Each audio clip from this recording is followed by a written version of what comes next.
우리는 숨을 헐떡이며 거의 동시에 입술을 떼고 서로의 눈을 들여다보았다. 정윤의 갑작스러운 호출로 밥을 먹는 둥 마는 둥 하고 찾아간 곳은 다름 아닌 군포 정윤의 집이었다. 우리가 있는 곳에서 차로 1시간 남짓 걸리는 곳이었는데 차를 가져왔지만 드라이브를 할 일이 없을 것 같아 걱정했다는 폴은 오히려 잘 됐다며 반겼다. 그래도 고속도로를 타고 왕복 2시간여를 달려야 하는 고된 여정이라 폴에게 좋은 일이라고 하기는 어려웠기에 혼자 지하철을 타고 가도 된다고 만류했지만 폴은 짐짓 화난 체하며 말을 막았다. 첫 데이트를 이렇게 빨리 끝내겠다고요? 나는 미진님이랑 뭘 하고 싶어서가 아니라 그냥 미진님이랑 함께 있고 싶을 뿐이라고요.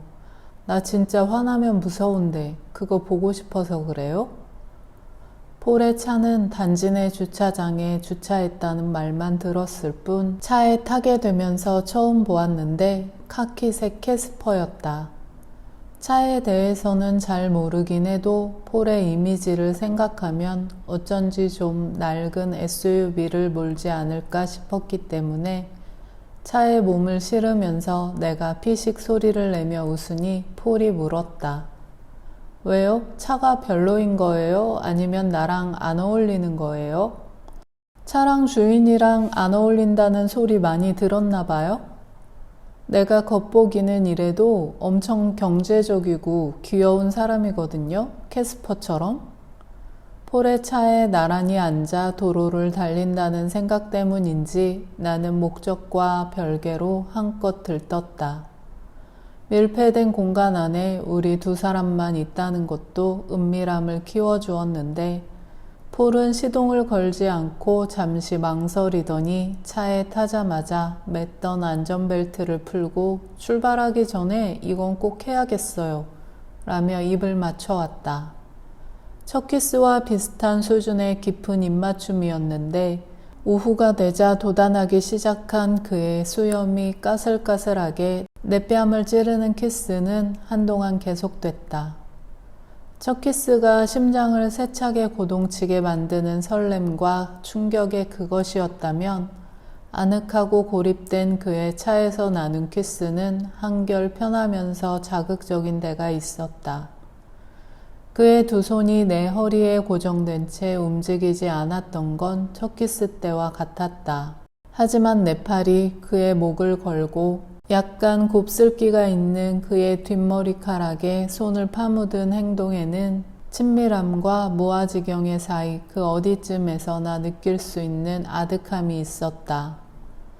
이 키스를 우리 스스로 끝내는 게 가능할까 싶은 순간이었지만 자극이 끓어오르자 숨까지 가빠지는 느낌이 들어 우리는 숨을 헐떡이며 거의 동시에 입술을 떼고 서로의 눈을 들여다보았다. 내 허리를 감고 있던 폴의 손이 천천히 쓰다듬듯 아래 위로 움직였고 폴이 다시 입술을 부딪혀 왔지만 가쁜 숨을 꿀꺽 삼킨 나는 이제 출발해야 한다는 걸 완전히 망각할 수 없었다.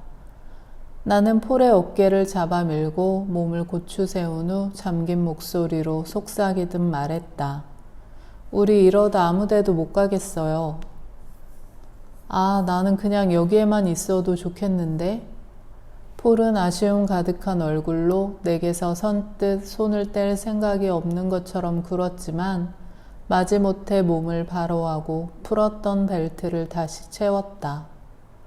마침내 시동 버튼을 누른 폴이 미소가 떠나지 않은 얼굴로 나를 힐끔거리고는 차를 출발시켰는데 어쩐지 그 모습이 너무 귀여워서 나는 무심코 손을 올려 그의 뒷머리에 다시 손을 묻었다.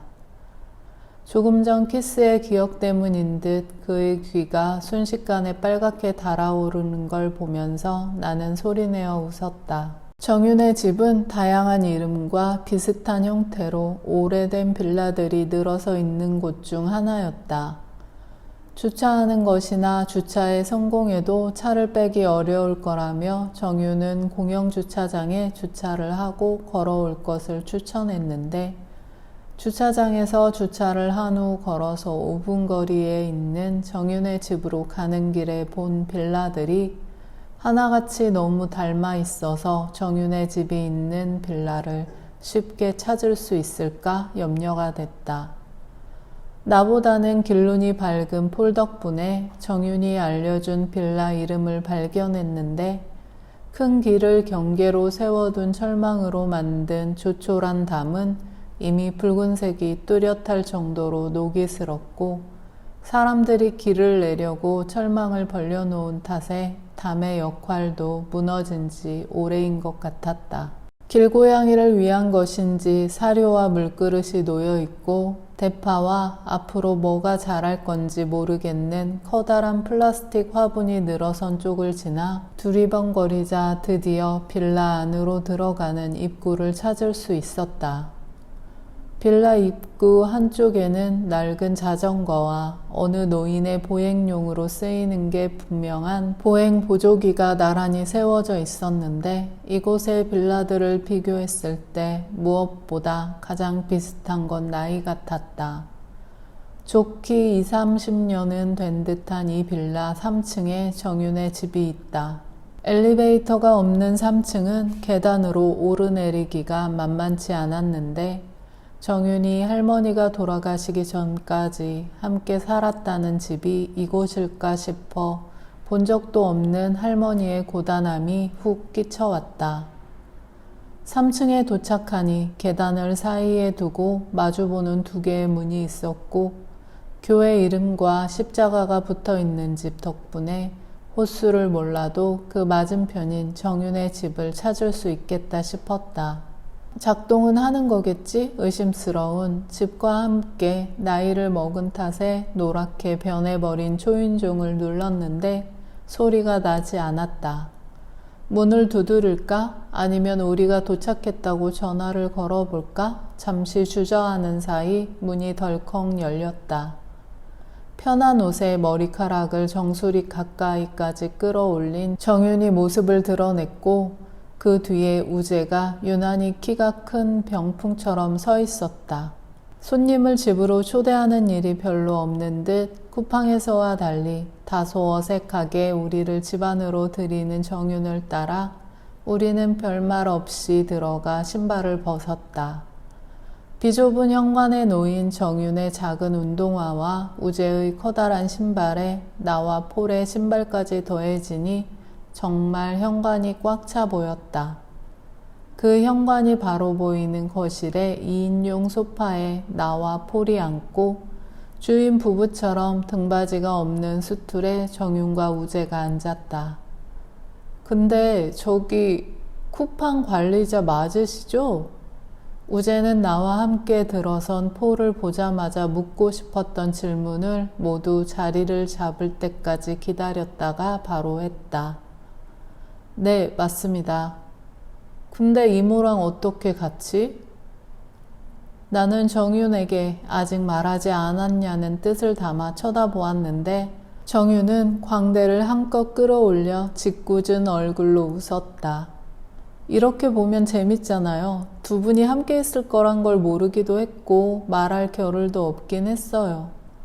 내가 고개를 끄덕이는 사이 우재는 나와 정윤, 폴을 번갈아 보며 누구든 빨리 답을 주었으면 좋겠다는 바람으로 애가 타는 눈치였다.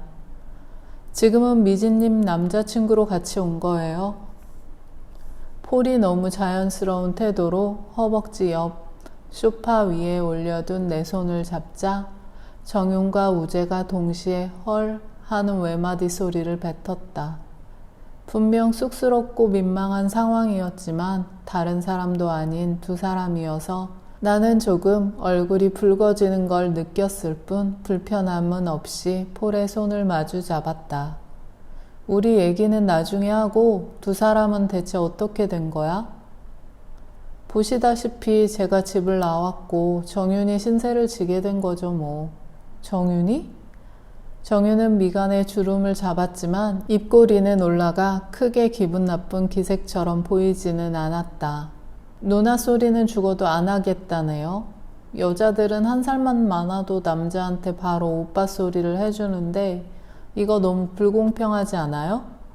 정윤과 우재가 가까워졌다는 것, 두 사람이 좋아하는 마음을 갖게 됐다는 건 이해가 갔지만 아직까지는 우재가 정윤의 집에 잠시 지내는 걸로 생각했던 나는 놀라지 않을 수 없었다.